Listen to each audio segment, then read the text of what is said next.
우리가 가만히 엎드렸다가 사람의 피를 흘리자 죄 없는 자를 까닭 없이 숨어 기다리다가 음부같이 그들을 산채로 삼키며 무덤에 내려가는 자같이 통으로 삼키자. 12절까지 봉독해드렸습니다.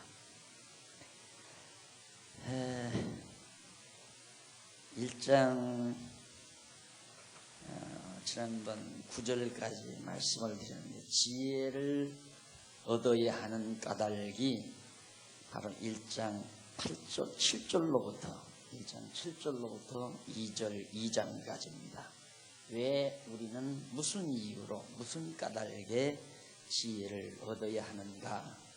그 지혜를 얻어야 하는 첫 번째 이유가 솔로몬이 아들에게 여호와를 경외하는 까닭을 7절로 9절에서 말씀을 드렸죠. 왜 우리는 여호와를 경외해야 하는가? 그러면서 오늘 이제 10절로부터 19절까지는 악한 자의 유혹을 좇지 말라면서 그 까닭에 대해서 설명해 주는 말입니다. 지난번 우리 7절에 잠시 한번 점검하고 넘어가도록 하십시다.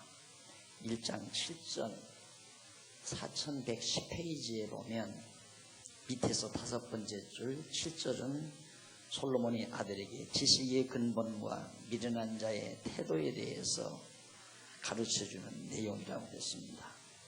그런데 이쪽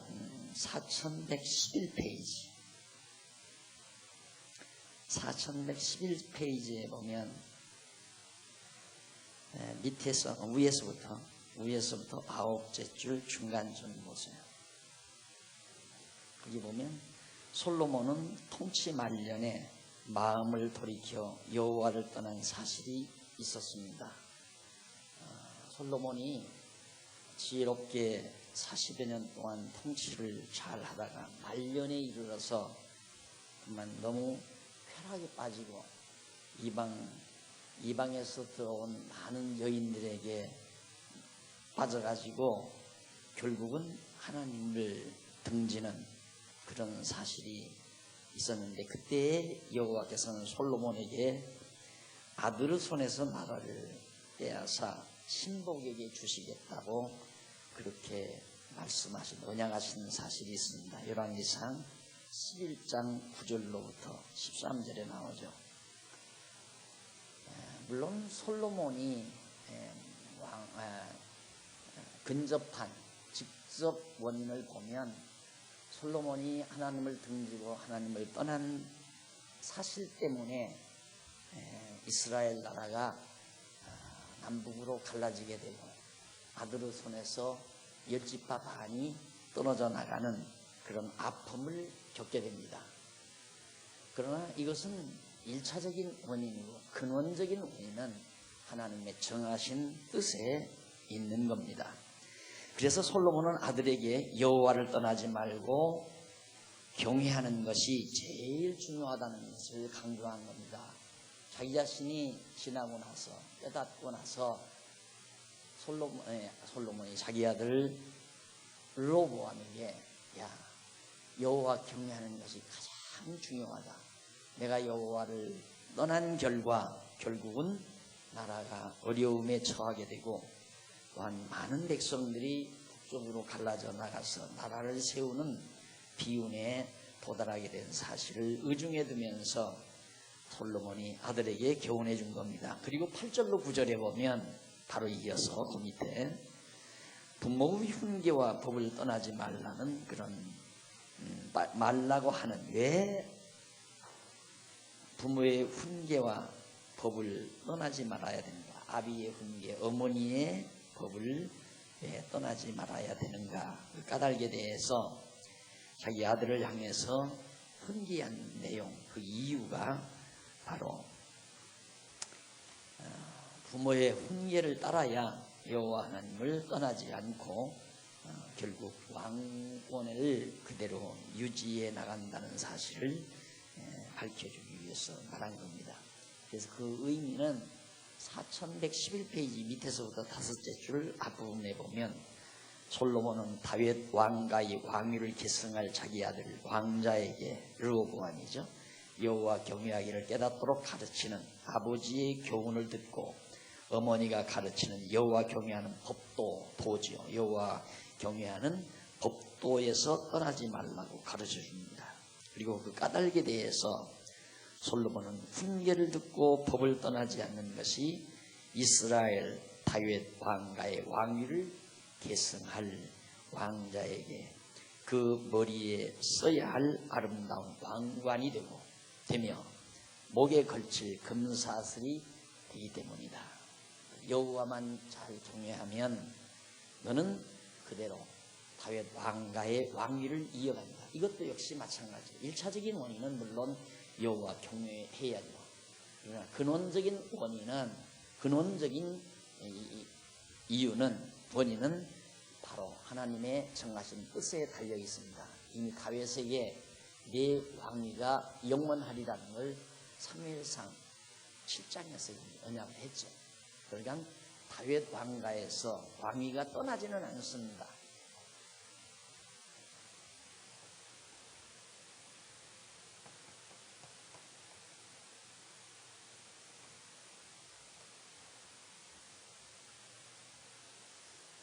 하나님께서 이미 다윗의 왕위가 떠나지 않는다. 그런데 이 이전에 더 나아가서는 야곱이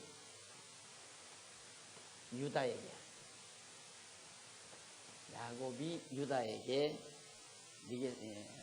유다 지파 내게서는 왕의 왕권이죠.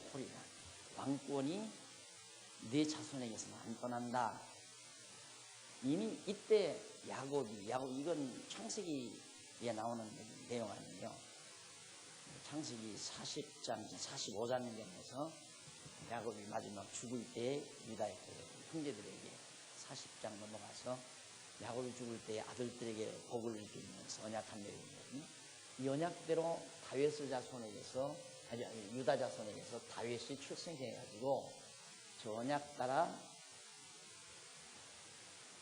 언약대로 다윗이 왕위에 올랐어요.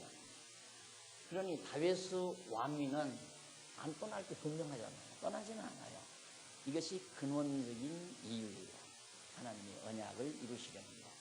그런데 1차적으로는 솔로몬이 자기 아들 르호보암에게 너 여호와를 경외하는 것이 참 중요하다. 왜냐하면 여호와께서 너로 왕관 쓰게 하고 금사슬을 목에 걸게 한다. 그러니 여호와를 네가 경외하는 것이 매우 중요하다. 그러니까 엄밀히 따지면 여호와를 경외해야 네가 왕이 되고 금사슬을 목에 거는 게 아니라 여호와께서 네게 왕권을 주고 그리고 금사슬을 목에 걸어줄 것이므로 너는 여호와 경외하는 것이 최고다. 이렇게 이해하는 것이 훨씬 더 정말 바른 이해라고 그렇게 이해가 갑니다. 이것이 이제 9절까지 나온 내용이거든요. 결국은 9절까지. 그런데 이것은 물론 이제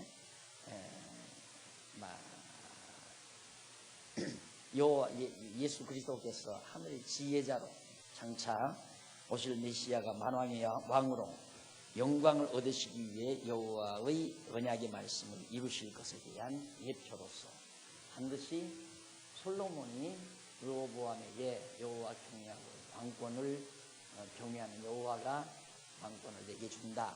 이것은 장차 만왕의 왕이신 예수 그리스도가 바로 아브라함과 다윗의 자손으로 오실 그리스도가 왕권을 가지실 것에 대한 하나의 모형적 사건이다.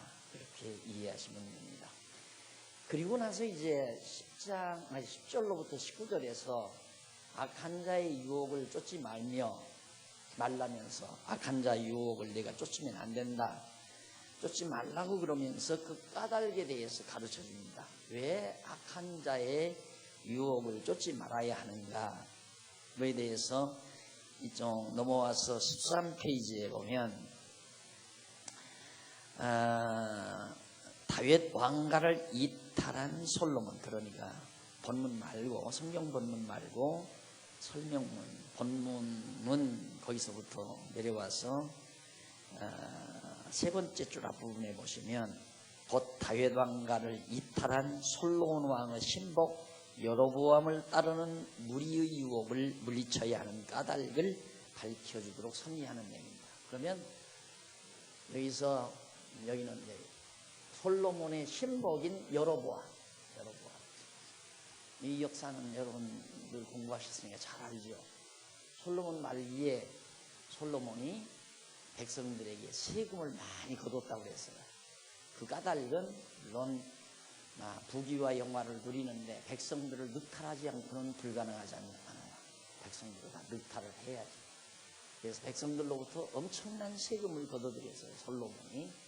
그리고 솔로몬이 그 많은 여자들을 통해서, 여인들을 통해서 낳은 자식들이 아버지에게 배울 것이라는 게 부와 영화, 쾌락을 누리며 사는 모습밖에는 아버지에게서 본 일이 없기 때문에 인석들이 서로 경쟁적으로 쾌락을 누리며 사는데 그 모든 유흥비를 아버지가 다 대줘야 되잖아요. 안 대주면 아버지에게 반란을 일으킵니다.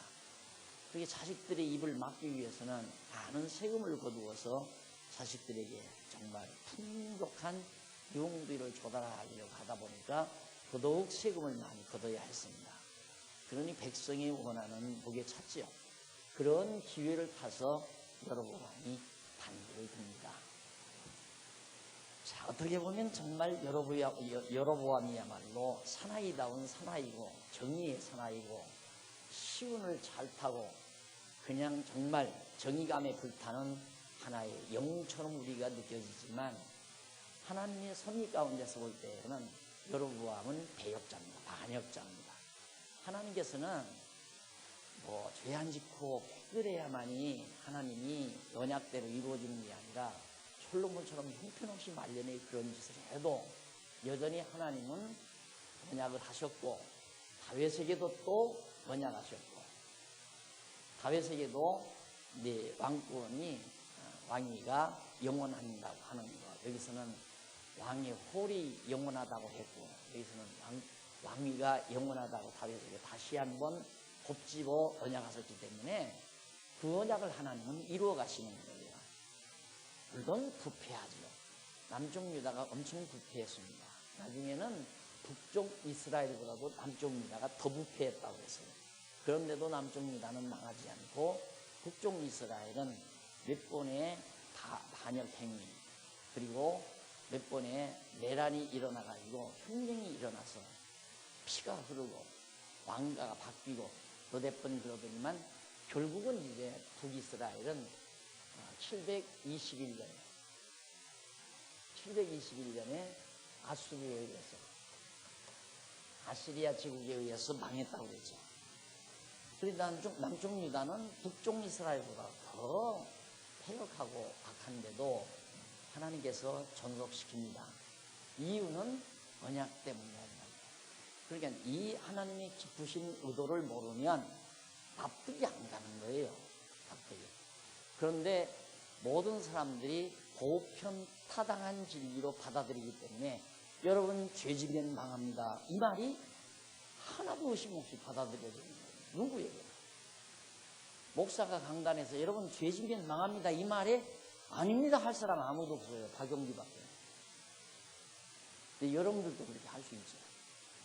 죄져도 안 망하잖아요. 죄져도. 그 죄지면 망한다면 이 세상 벌써 다 망했어야죠. 그런데도 죄지면 망한다라고 하는 그 말에 많은 성도들은 떨고 살아요. 그 두려움과 공포, 불안. 사업하다가 사업이 뭔가 안 되면 아이고, 내가 뭐가 잘못한 게 있나. 하나님 앞에 뭐가 밉보였을까. 이 생각부터 먼저 한다 이 말입니다. 그래서 종교라는 것이 가능한 거예요. 그래서 이 지상에 있는 인간들이 만들어낸 종교는 도덕과 만나요. 도덕과 종교가 짝짝꿍해서 만들어낸 것이 이 세상 종교예요. 그러나 기독교는 전혀 도덕과 관계가 없습니다. 전혀 관계가 없어요. 도덕과. 하나님의 뜻과 관계 있는 거예요. 하나님의 정하신 뜻과 로스와 관계 있다 이 말이죠. 말씀과 관계 있다. 하나님의 정하신 뜻 이것과 관계. 그래서 기독교는 아주 특징이 있어요. 유일한 종교예요. 난 기독교를 종교라고 붙이고 싶지 않아요. 그냥 기독교. 기독교라는 말이 좋고 종교라는 말을 붙이면 어쩐지 불길한 생각이 들어요. 왜 그러냐면 모든 종교가 도덕과 짝짝꿍에서 나약한 인간들을 억누르는 하나의 잡아 가두는 하나의 카테고리, 다시 말해서 담장 역할, 가두는 감옥 역할을 가지고 모든 인간들을 이 종교 안에 가둬놓는 거예요. 나약하고 힘없는 자들이 갇혀서 자유하고 삽니다. 나는 그래도 정말 이렇게 도덕적으로 선량하게 살려고 노력한다. 저놈들은 세속에 빠져서 욕심이나 부리고 온갖 죄를 범하고 산다. 그래서 스스로 자유하는 거죠. 강한 자들은 그러면 종교에 입도하지 않잖아요. 근데 강한 자가 입도하는 방법이 있습니다. 강했다가 거꾸러질 때 그때는 이제 자기도 모르게 종교인 거예요. 그것도 조금은 좀 고상한 종교인이면 얼마나 좋아요. 그런데 도남동고개를 참 찾으니까 문제가 되는 거죠. 참 보기에는 강한 것 같아도 형편없는 것이 권력자입니다. 권력이 있을 때는 막 서색하다가도 일단 칼자루 놓치면 완전히 코가 쑥 빠져들어가고 맥이 탁 풀리거든요. 그래서 정치하다가 결국 칼자루 놓치면 나중에는 중풍 환자가 되든가 안 그러면 정말 풍에 걸려가지고 안 그러면 어떤 암병에 걸려가지고 말년이 별로 좋은 말년이 되지 못하는 경우들이 참 많습니다. 그래서 종교라고 하는 것이 도덕과 기독교는 도덕과 전혀 관계가 없다는 것. 다만 이제 진행 과정에서 건덕, 우리가 교회가 이루어져 가는 과정에서 그 시대 상황에서 맞는 덕스러운 삶 이런 것들은 이제 교회 생활 속에서 나타나는 한 단면이지 그것이 종교를 대표할 만큼 크게 작용하는 건 아니라 이 말이에요. 늘 제가 말씀드리지만은 그 시대에 사는 그 시대의 삶은 그 시대의 문화를 무시할 수 없는 거예요. 하나님께서 그 시대의 문화 속에 우리를 두었습니다. 예를 들면 우리가 공산주의 사회에 살게 됐다면 내 재산 인정 못 받고 사는 거예요.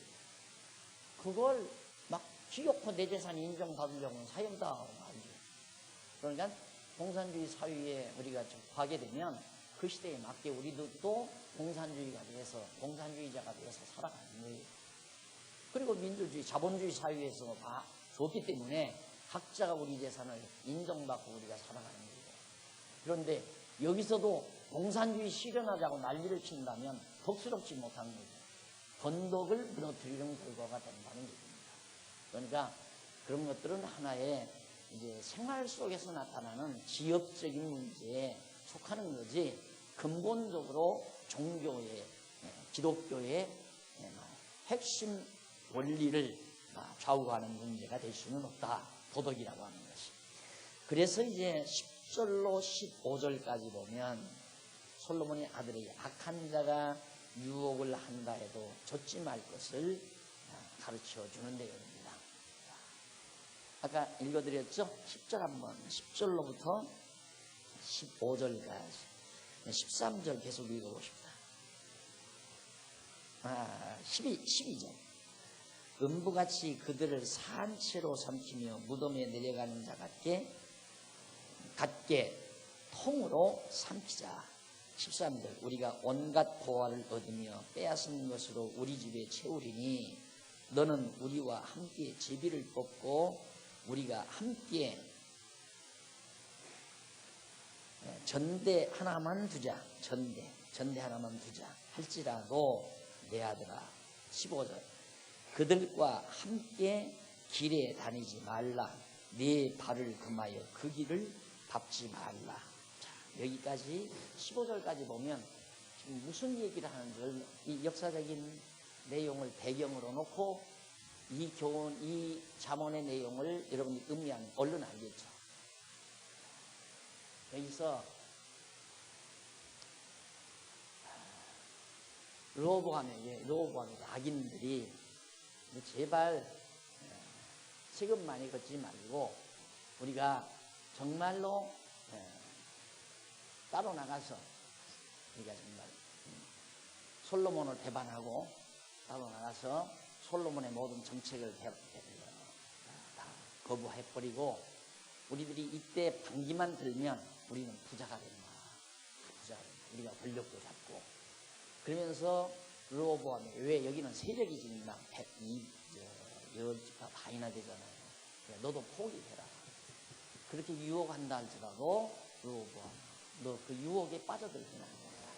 절대 빠져들면 안 된다. 지금 그 얘기거든요. 그러면서 이제 거기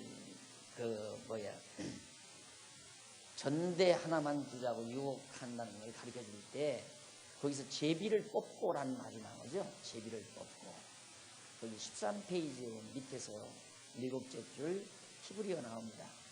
고랄카 타필이라는 말이 제비를 뽑고라는 말이 이는 몫을 나누고 각각 이제 물건을 가지고 내 몫을 나눈다, 제비를 뽑는다는 말과 비슷한 말이죠. 그리고 전대 하나만 두자라는 말은 뭐냐면 전대를 제각기 가진다. 그러니까 몽땅 우리 이거 다 해서 각각 몫을 나누어서 개개인이 소유를 가질 수 있도록 그렇게 해줄 거니까 우리 동참하자. 다시 말해서 혁명에 동참하자 이 말이에요. 솔로몬이 너무 부패했다. 솔로몬 말기가 너무 부패하고 타락했다. 그러니 우리가 다윗 왕가를 배반하고 새로운 왕가를 세우자. 그래서 여로보암 왕가를 세우자 그 말이죠. 네가 왕 되려고 하지 말고 너도 우리 따르라. 그러면 네게 주어진 몫을 주겠다. 그렇게 설령 유혹을 한다 할지라도 너는 거기에 빠져들면 안 된다라고 그렇게 가르쳐주는 솔로몬의 교훈의 내용을 지금 15절까지 해서 담고 있는 겁니다. 그 다음 넘어가서 그 이유는 아시겠죠? 그 이유는 두말할 것 없이 하나님의 정하신 뜻이 이렇게 되기 때문에 절대 이쪽으로 가지 말고 너는 그대로 여호와 하나님만 의지하고 있으면 너는 그대로 왕권을 받아 누리게 된다. 그 다음 16절로 19절 보면 14페이지 중간쯤 보면 16절 19절은 솔로몬이 아들에게 악한 자의 유혹을 줬지 말아야 하는 까닭. 왜 악한 자의 유혹? 그럼 악한 자라는 건 이들의 무리를 가리키잖아요. 거기 있으라 해. 이들의 유혹 또 이들의 유혹을 따르지 말아야 된다. 왜 그러느냐 하면 16절로부터 본문 보십시다. 16절에 보면 대저 왜냐하면 그 발은 악으로 달려가며 피를 흘리는데 빠름이니라. 그 악인들 배반자들 이들이 가는 길은 악으로 달려가며 사람들을 많이 죽여야 하니까 피를 흘리는데 빠른지라. 17절 무릇 새가 금을 치는 것을 보면 헛일이겠거늘 그들의 가만히 엎드림은 자기의 피를 흘릴 뿐이요 숨어 기다리면 자기의 생명을 해할 뿐이니 무릇 이를 탐하는 자의 길은 다 이러하여 자기의 생명을 잃게 하느니라. 자, 이걸 보면 어떤 표정이 있는 거죠. 이들을 배반하고 다윗 왕가를 배반하고 혁명을 일으키기 위해서 숨어가지고 모든 사람을 죽이려고 자기들을 반대하는 자를 죽이기 위해서 은신하고 매복한 자들이 도리어 자기들의 생명을 다 잃어버리게 된다. 그러니까 너는 그들 따라가지 말라. 그러니까 얼른 보면 이들의 세력이 얼마나 커요. 10지파 반이고 여기는 2지파 반이에요. 10지파 반이 아니 2지파 반이 1지파 반. 그러니까 10분의 1에 거의 해당된단 말입니다. 여기는 열이고 여기 하나니까. 그러니까 인간적으로 보면 약해서 일로로 따라갈 수가 있죠. 이건 참 하나님 앞에서 진리 중에 진리예요. 이게 옳은 길이다. 이것이 하나님의 정하신 뜻이다. 이것이 하나님이 기뻐하는 일이다라고 인정이 되면 숫자 따지지 말고 패거리 힘 따지면 안 돼요. 이것이 지혜예요. 이게 솔로몬이 지금 가리키는 게 그거거든요. 패거리 따라가지 말라. 수많은 것에 인간은 약하잖아요. 하나님이 함께 하는 것이 수가 많은 것과 비교가 안 되는 거죠. 하나님 한 분. 그러니까 하나님이 누구의 편이냐가 중요한 것이지 인간이 얼마나 숫자가 많으냐가 중요한 게 아니다. 내가 늘 다윗이 골리앗 블레셋과 싸움을 늘 예를 들어서 말씀드리지만은 다윗은 하나님이 나와 함께한다는, 자기와 함께한다는 확신이 있었어요. 왜냐하면 이미 다윗에게 하나님께서 네게 왕의 기름을 부어가지고 이제 왕이 될 것을 하나님이 그렇게 이미 정해놓은 자 아닙니까, 다윗이. 그런데 블레셋이 와서 이스라엘을 쳐서 멸하려고 하니까 다윗은 확신이 오는 거죠. 이 나라가 어떤 나라인데, 이 나라 하나님께서 열조와 우리 조상 열조들과 언약하신 언약에 따라서 지금 세워져가는 나라인데, 블레셋 너희가 어디 건방지게 이 나라를 멸망시키려고 합니다. 나 혼자라도 와서 싸운다. 그래가지고 다윗이 가서 혼자 싸운 거 아니에요. 싸우는데 이기잖아요. 왜 이겼는가? 다윗이 물맷돌을 쏘는 기술이 좋아서 이긴 게 아니에요.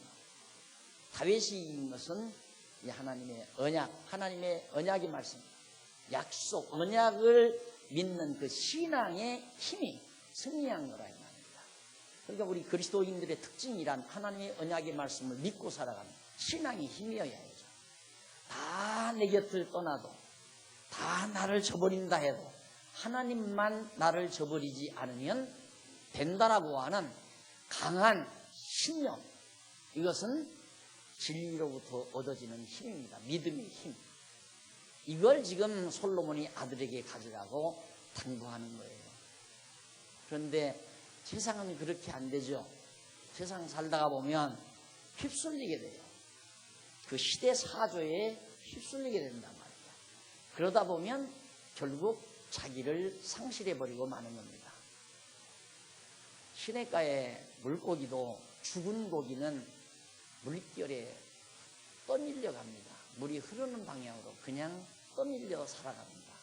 그러나 산 고기는 흐르는 물을 거슬러 올라가잖아요. 이게 살아있는 고기죠. 그런 것처럼 세상이 아무리 사악하고 세상이 아무리 하나님을 등지고 가는 것 같아도 살아있는 하나님의 자녀는 세상을 거슬러 올라가는 힘이 있어야 살아있는 인간이다 라는 걸 기억하라는 얘기죠. 쉽게 말하면 솔로몬이 자기 아들에게.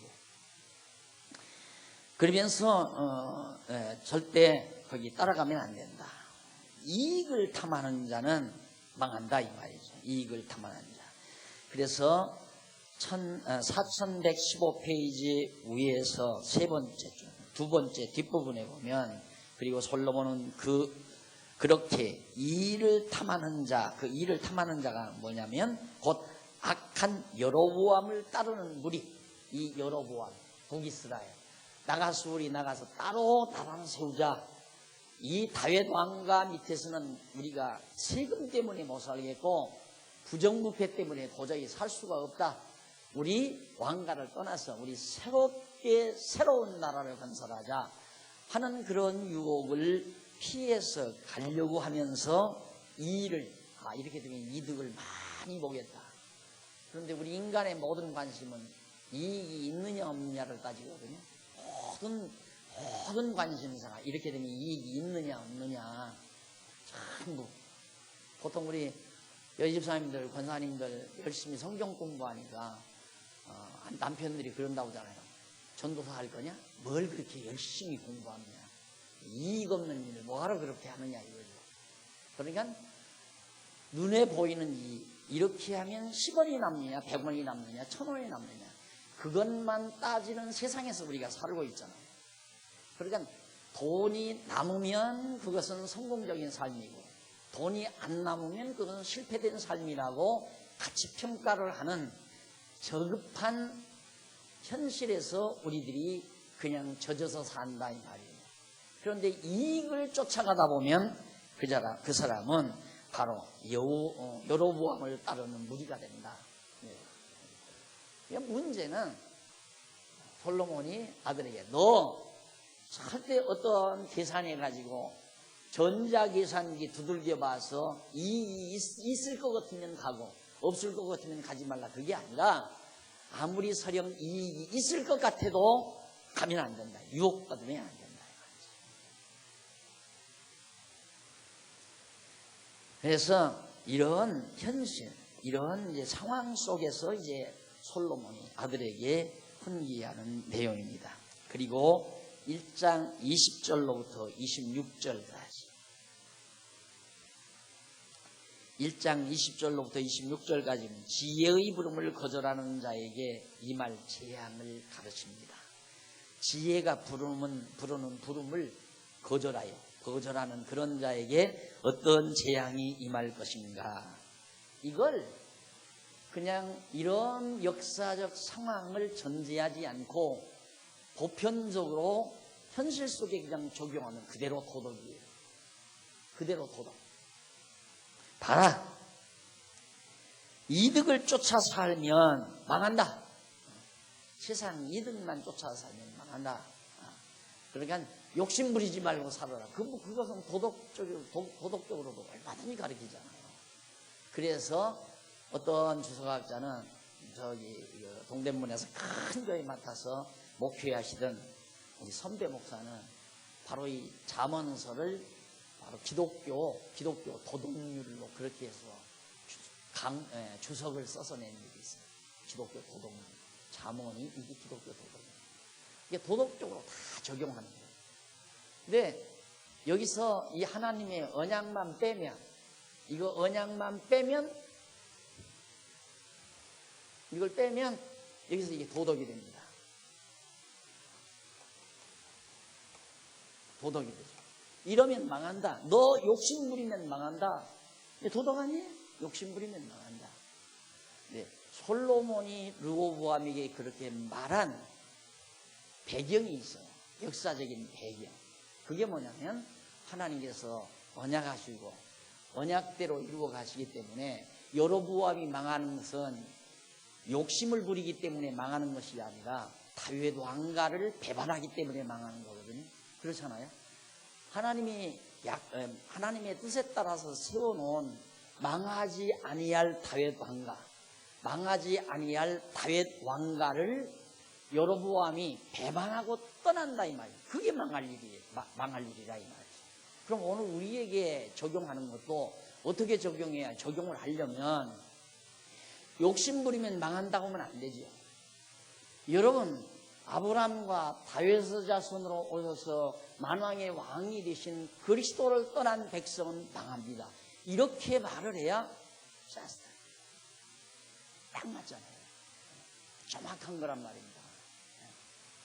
그런데 그걸 빼버리고 여러분 욕심 부리면 망합니다. 이렇게 말하면 성경과 아주 근사하게 맞는 것 같지만은 그건 근사한 거예요.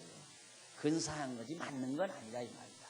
정확하게 말하려면 아무리 다윗 왕가가 부패하고 타락했어도 다윗 왕가를 떠나면 망한다.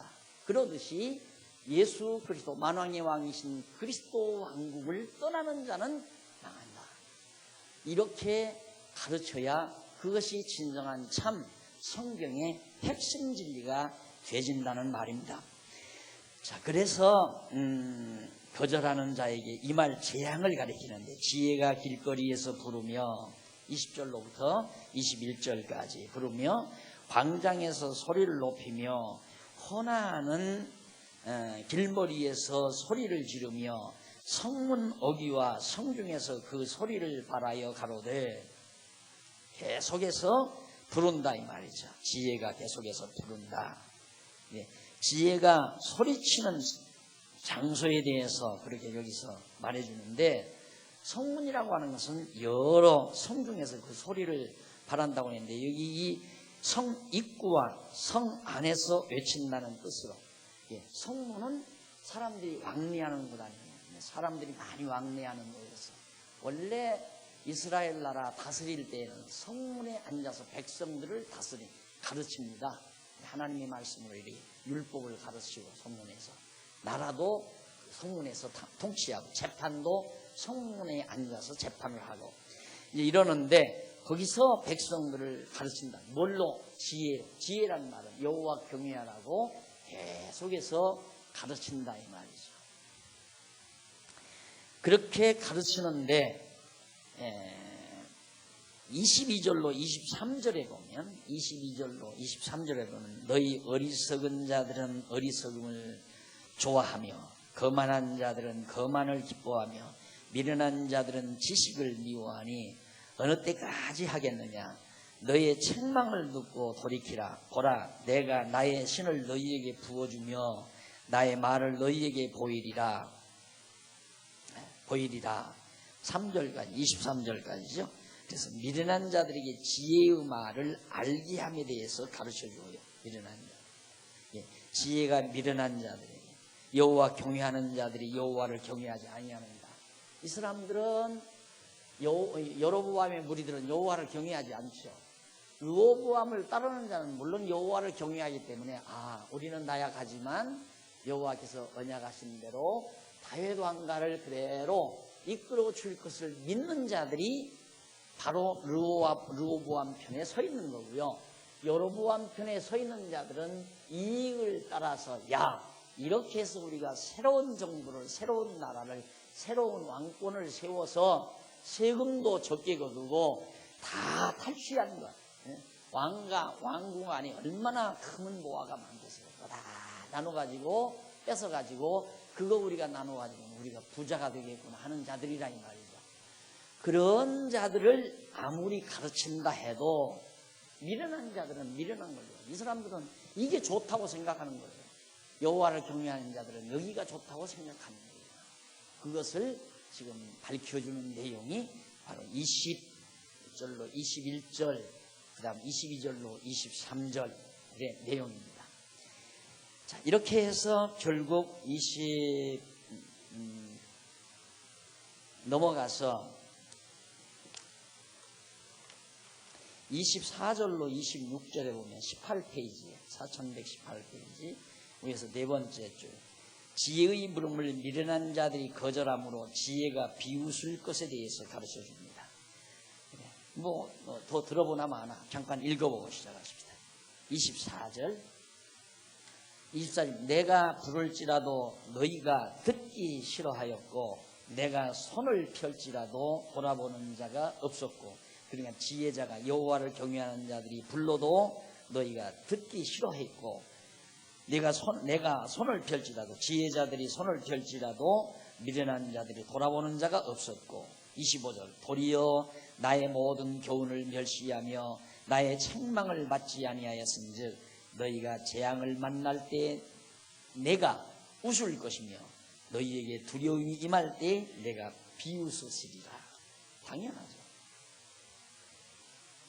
여기서 그러면 안 된다고 아무리 권면하고 지혜로운 자들이 미련한 자들을 타이러스로 듣지 않고 그랬지만은 너희가 장차 망하는 날 비웃는다.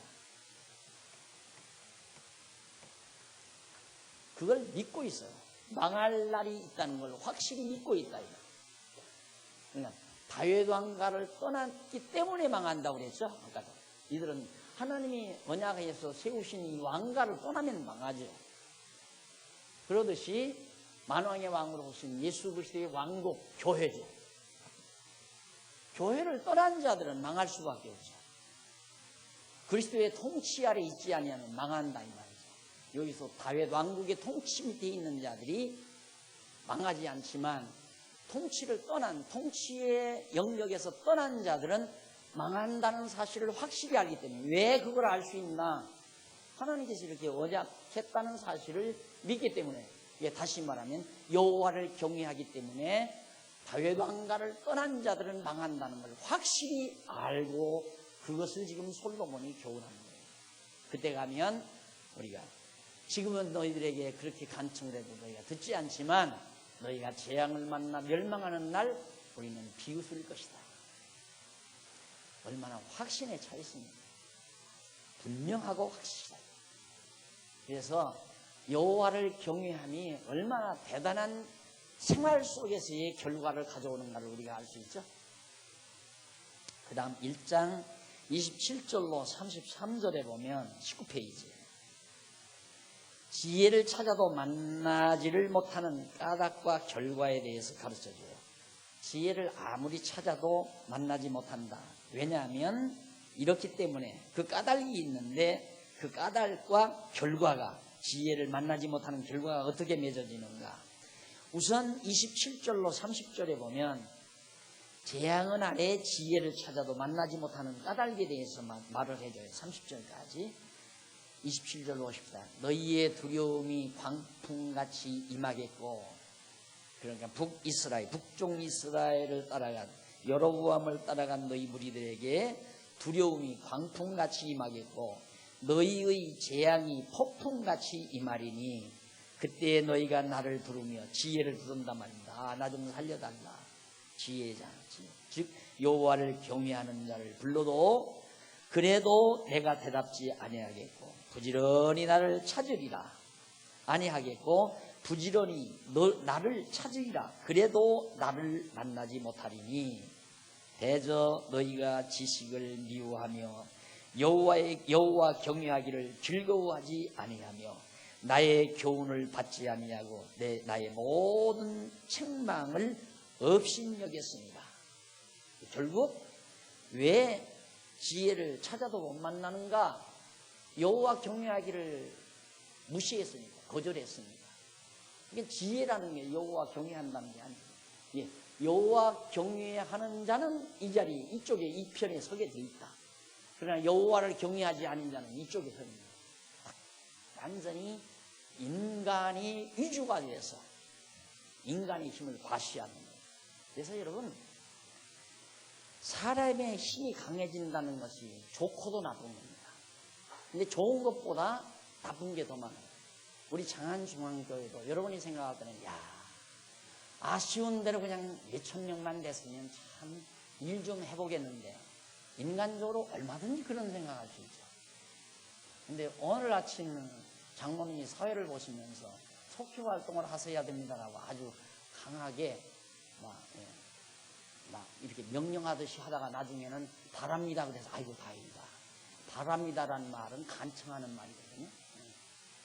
그 말을 들으면서 나는 아직도 더 추려야 되는가 보다 라는 생각을 했어요. 아직도 더 추려야 되는가 보다. 이게 3만 명이 모였는데 하나님 원치 않잖아요. 300명만 나오는 연기라고 그러죠. 수많은 것이 왜 나쁘냐? 인간이란 보이는 것이 빠르기 때문에 수가 많으면 무슨 돈이 많이 모이잖아요. 또 수가 많이 모이면 보이는 숫자, 야 우리가 강하다, 이게 먼저 보인단 말입니다.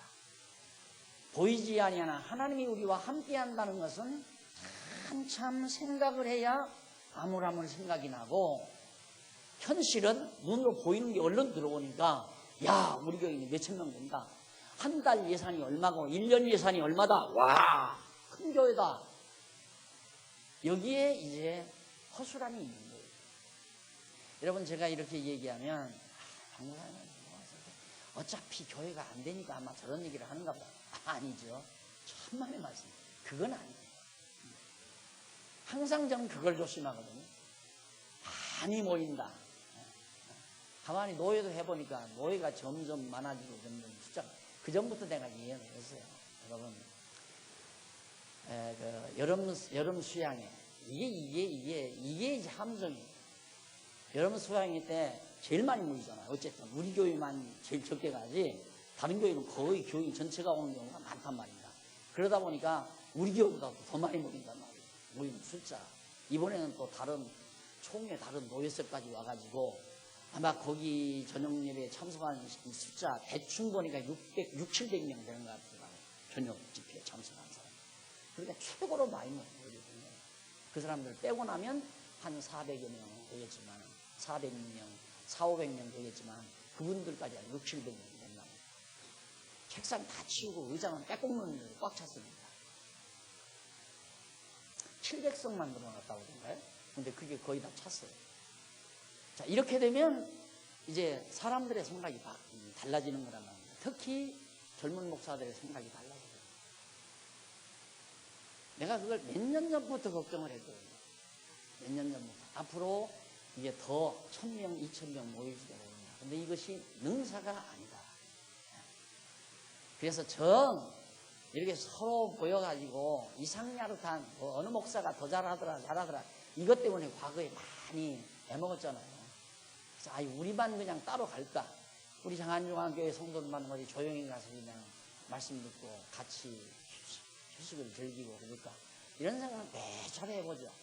그러나 지방에서 1년의 행사로 그날을 기다리며 1년 동안 정말 교회를 위해서 봉사하는 성도들이 아직도 많다라고 생각하기 때문에 용단을 못 내지만은 숫자 많은 걸 여러분 능사로 알았다가는 큰 코 다칩니다.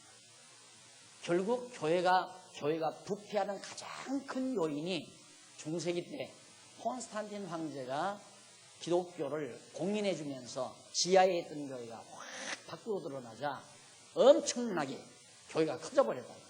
그러니까 거기서부터 누가 이 교회를 지배할 거냐, 이 헤게모니, 이 교회를 누가 지배할 거냐, 우리 로마 교회가 지배하자. 그래가지고 콘스탄틴 황제가 로마가 지배하려는 그것을 반대하기 위해서 콘스탄틴 황제는 동방교회를 세운 거예요. 동방교회. 그래가지고 서방교와 동방교가 둘이 갈라져서 딱 패거리가 된 거 아니에요. 그래가지고 지금도 이제 어딥니까? 지난번 이스라엘 우리가 역사 탐사 갔지만 가보니까 이슬람 사원들이 서 있잖아요. 이슬람 사원들. 그게 왜 그러면 동방교, 콘스탄틴 황제 어머니가 와서 거기 소위 성지순례라나 거기 와가지고 이제 거기다가 각 교회들을 다 세워놨다고 그러더라고요.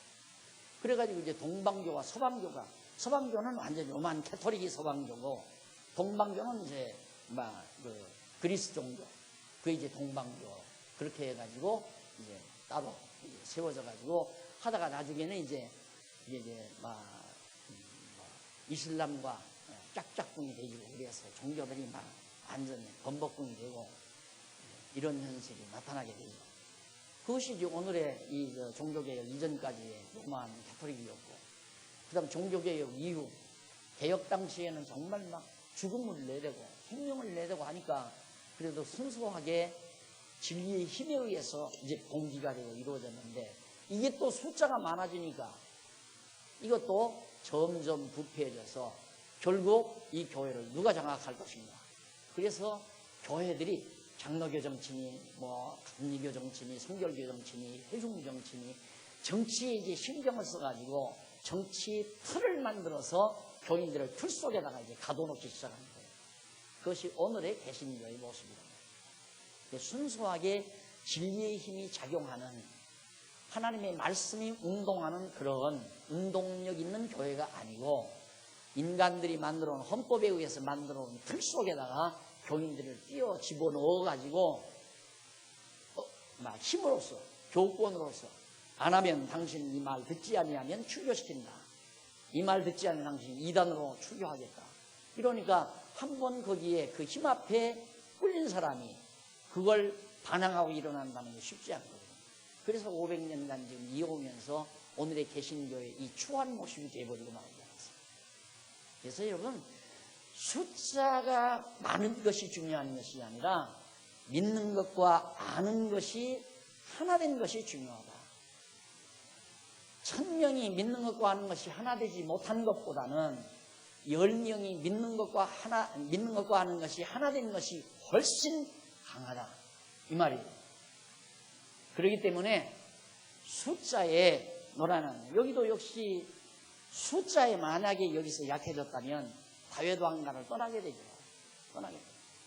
문제는 우리가 진리를 붙들면 하나님이 우리와 함께한다는 확신이 있지만은, 진리를 떠나면 하나님이 우리와 함께하는 것이 아니라 우리 무리가 얼마나 많은데, 우리가 쌓아놓은 재산이 얼마나 많은데, 우리의 세력이 얼마나 큰데 해볼 테면 해보자.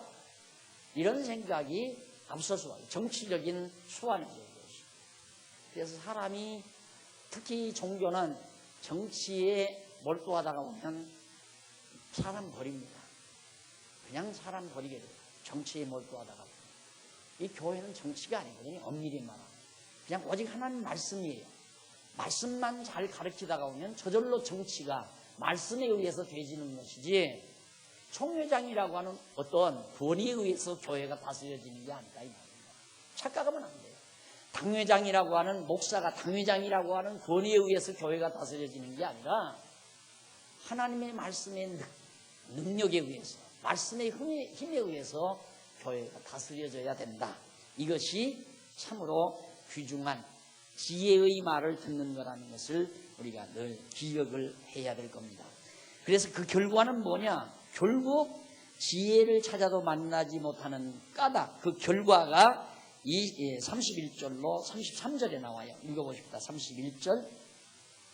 결과는 그러므로 자기 행위의 열매를 먹으며, 이것도 이 전제, 이 역사적인 하나님의 섭리의 흐름을 모르면 그대로 도덕적이에요. 봐라, 행위의 열매를 먹는다고 했느냐.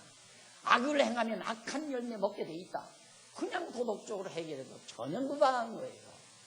그러니까 이 하나님의 섭리 배경을 놓고 행위의 열매란, 행위란 뭐냐? 여호와 경외하기를 싫어하는 행위, 인간 너 자신의 이익과 자신의 힘을 의지하는 행위, 그 행위의 결과를 네가 본다 그 말이다.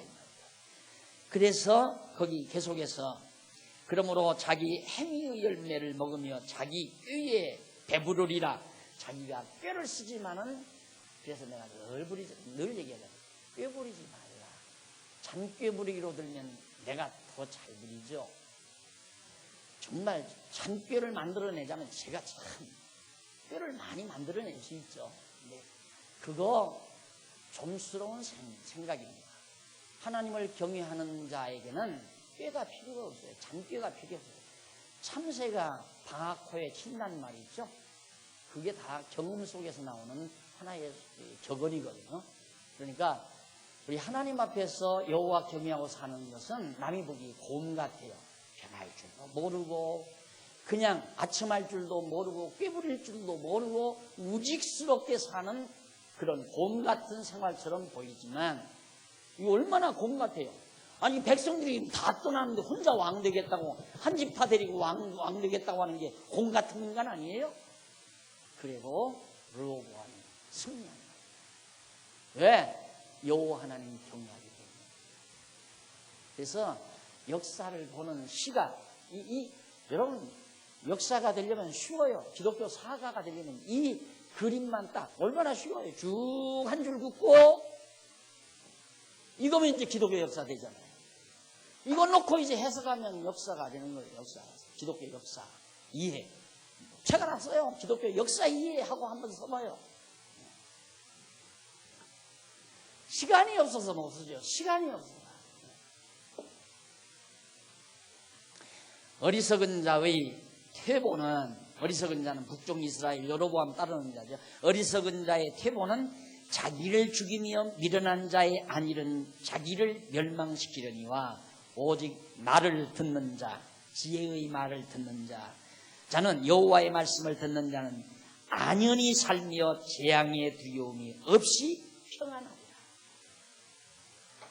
여기는 평안하지만 여기는 망한다. 결국 여로보암 왕가가 망했잖아요. 3, 4대 만에 망했어요. 이거 예언 아닙니까? 망하게 돼 있어요. 우리가 봐도 망하게 돼 있잖아요. 이거 망하게 돼 있는 걸 망한다면 망하도록 돼 있는 거예요. 망하게끔 돼 있거든요. 그러니 이런 놀라운 교훈의 내용을 지금 솔로몬이 아들에게 해주고 있는 겁니다. 다음 시간 2장 1절로 8절, 마음이 지혜로 향해 여호와를 알게 되는 까닭을 가르치는 내용을 살피도록 하고, 오늘 강의 여기서 마무리합니다. 기도하십시다. 살아계신 하나님 아버지, 은혜를 진심으로 감사합니다. 미련한 자들 가운데 우리를 두시지 아니하시고 지혜로운 자 가운데 두신 하나님의 사랑을 진심으로 감사합니다. 하늘의 지혜로, 하나님의 지혜로 이 땅에 오신 예수 그리스도의 통치를 받으며 살도록 은혜 주신 하나님 아버지, 절대로 우리는 그리스도를 떠나지 아니하는, 만왕의 왕이신 그리스도의 통치를 떠나지 아니하는 지혜로운 무리들이 되도록 인도해 주시옵소서. 예수님 이름으로 기도드립니다. 아멘.